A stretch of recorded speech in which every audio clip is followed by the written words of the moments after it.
masaya ka na, hirap mo'y natapos na.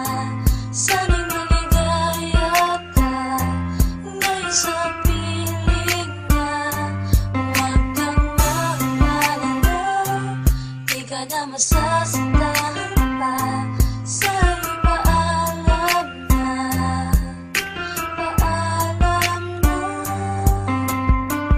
Iniisip ko kung bakit naging ganito. Baka tulog ang Diyos kaya nangyayari ito. Kung sino pa ang may mabuting kalooban, ba't yun ang kinukuha nala na biglaan? Katanungan sa aking isipan, hanggang ngayon wala pa rin tong kasagutan. Hindi malaman kung ba't kailangan isakit sa amin ang ika'y mamaalam. Ngunit ramdam mo ang mga paghihirap mo, alam kong di madali mga pinagdaanan